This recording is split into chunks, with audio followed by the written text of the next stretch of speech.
Hi, this is Colin Dixon, N-Screen Media Chief, and I'm here at the N-Screen Media Video News booth talking to Steve Jacobs, who is Head of Business Development for EyeIO. Now, many of you may not know EyeIO, so why don't we start off, Steve, by telling us about EyeIO.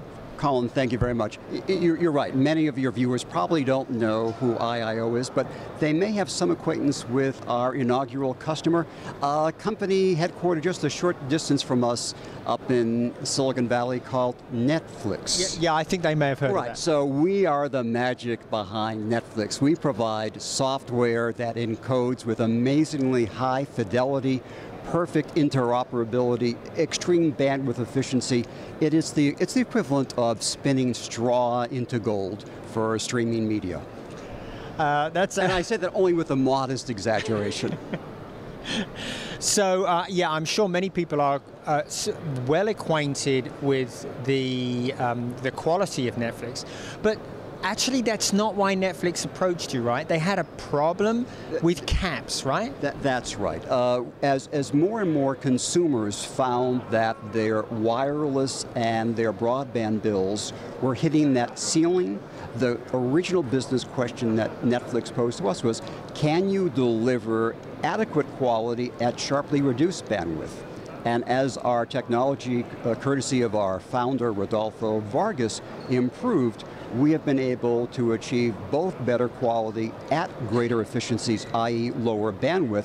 And what's great is the technology does not require a forklift to an H.265 piece of hardware that will be years in the coming for people with their cell phones. So the EyeIO streams play well on thousands of devices worldwide, and that's what's made our mark.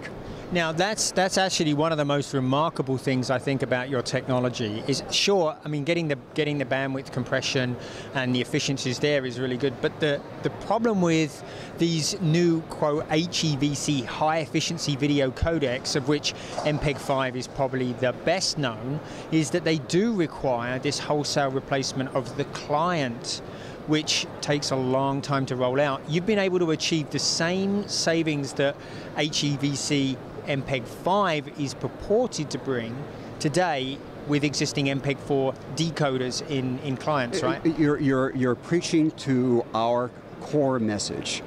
It's really difficult to do a change in terms of the technology that people have in their back pocket or in the laptop that they're carrying along. So one of the business issues that we set out to solve was achieving maximum resolution and quality without forcing people to adopt new technology.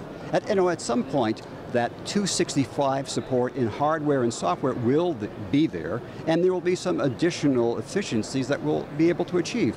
But right now, we're achieving greater efficiencies than the first generation of H.265 encoders without that hardware or software penalty. You know, it's important for our customers that the streams that they encode with our software play back on a Kindle, or play back on an Android Samsung tablet, or on an iPhone, or on a PlayStation, and that's the virtue of our technology. We achieve perfect compatibility with all those devices worldwide. Now, of course, this is great for standard HD streams, and of course it does even better for SD streams, but one of the buzzes last year was 4K, and there continues to be a lot of interest in 4K, both in the TVs. There was a lot of CES 4K TV announcements, for example. But we seem to be log-jammed a little bit. 4K seems to be very slow in arriving, and one of the problems, of course, online is the enormous bandwidth. Yes. So let's talk about the savings that we see that we can achieve in 4K streams. So let me give you a little bit of background, because I originally started as a broadcaster, and for broadcasters it took 10 years for high definition TV to become an overnight success. The consumer electronic industry coupled with the CE industries not going to make that mistake again. So you see 4K on content creation, a lot of movies are shot in 4K, and you see 4K being used in specialized applications for the slow motion ultra zooms that you see in sports that Fox, CBS, and NBC use. And you will very shortly see 4K television sets under $5,000 sold with a packaged media delivery system that will have some pretty good looking 4K. So I think we will see 4K for the home via satellite and via packaged media at around Blu-ray data rates. So that's anywhere from 20 to 50 megabits per second. And I think that within 6 months, you'll see a number of people, perhaps the Japanese leading the world because of their advanced infrastructure, delivering 4K to the home. I predict it will not take 10 years for 4K to become an overnight success. I just can't tell you which year it will become successful for consumer adoption. So I'm hearing rumors about your biggest customer, Netflix, doing 4K, particularly focused on delivery from their CDN. Anything? If I could tell you and your viewers, you'd have to kill me. No, that's, okay. I think that anytime you deliver a better viewing experience to consumers, it's a net add. When television first went to high definition, my line was, you're going to fall in love with the picture all over again. I think the same thing is true with 4K. And the question will be, how fast will we see it in widespread adoption? If today's show and this week's show here in Las Vegas is any indication, the price of a 4K camera is now under $10,000, and that's going to open up some content creation for some younger, more adventurous people who do not need to have a major studio behind them to finance the production. Now, it's all very well doing encoding in what I would consider to be optimal conditions, where you've got an on-demand asset. How about for live? Can you achieve the same sorts of savings with a live stream as you can with an on-demand stream? You know, that's an important question. Anyone who has been watching the NCAAs this week or with the advent of another season of baseball knows that when you have lots of people all trying to access the same stream, the picture gets soft and mushy and blurry, and it's not the ideal. And I give credit to those two organizations because they're supporting millions of simultaneous viewers. If you can preserve the video quality and sustain it with millions of viewers, that's obviously the objective, and EyeIO is making substantial progress in that arena. Stay tuned for an announcement on that really very quickly. Well, I'd like to stay with this just for a second, and I know you can't announce anything specifically, but one of the biggest challenges, of course, when you're going for much bigger compression is it takes a lot longer.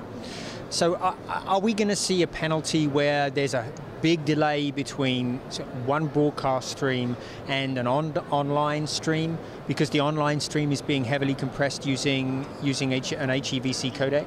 I think that's a very perceptive question. The test that we are doing in our Palo Alto headquarters is very, very, very close to real time. You will not suffer a 30 or 60 second delay on our part. Really, because let's see, with satellite, you typically get a 3 or 4 second delay. So you're within those sort of boundaries? We're within those boundaries. We're within the boundaries. By the way, to be fair, many of the encoders in use today, the hardware encoders, do a really good job, and they are nearly real time. Much of the delay that is inherent by the stream that gets to home is in the distribution system. So let's be fair that there's a little bit of delay at each step of the way, and that's why the stream on your laptop may be 15, 20, 30 seconds behind the stream that you're seeing on your television live from your favorite cable or satellite provider. And what's the physical, what does it look like in the back end for the physical servers that are doing the compression? Are they much, for HEVC, for your codec, are they big beefy beasts that take up lots of room and lots of money? So here is the dark little secret. advances in technology, whether or not they're on the CPU from Intel or the GPU from companies like NVIDIA, have made those boxes much, much smaller. So the days of when you needed a super-cooled, liquid nitrogen-cooled encoder with all sorts of power requirements and shoving out the equivalent of 50,000 toasters or a jet engine on a runway at JFK, those days are gone. Speed does come at a price, but luckily Intel and NVIDIA have helped solve those problems. So let's talk about what NVIDIA has done on the client side. What sort of things have they done in the chips to improve rendering and improve rendering speed? You know, your audience is a fairly sophisticated audience, and they understand that compression ultimately is about the higher mathematics that none of us ever wanted to go through. The fact that these chip manufacturers have graphic renderers, CPU or GPU, in NVIDIA's case, that execute thousands, if not millions, of processes a second makes the math achievable without requiring immense amounts of power or power dissipation technologies. It really is, their technology really is lightning in a box without the blowback and that horrible firestorm. So I must admit I've had several encounters with encoder mathematicians, and it is a struggle to stay awake. Well, you know, they all get enamored of their technology. The advantage is I don't pretend, Colin, to speak geek. I never spoke geek in any of my earlier careers because, frankly, that was beyond the 12th grade calculus I barely stayed awake for. The magic that EyeIO produces, we're all lucky. It does not require advanced mathematics to enjoy its success and to enjoy the quality it delivers. So what's ahead this year for EyeIO? I think we will have some startling news on the 4K front. I also promised you a live real-time or near real-time encoder development, and there are some things that we're doing for companies that have existing libraries of H.264 encodes. We may be able to take a little bit of our magic dust and make those existing libraries more valuable. Stay tuned on that one. Oh, really? We'll look forward to seeing that. Well, Steve, thank you very much for joining us. As always, my genuine pleasure. Thank you very much, and thank you to your viewers. Thank you, and this has been Colin Dixon.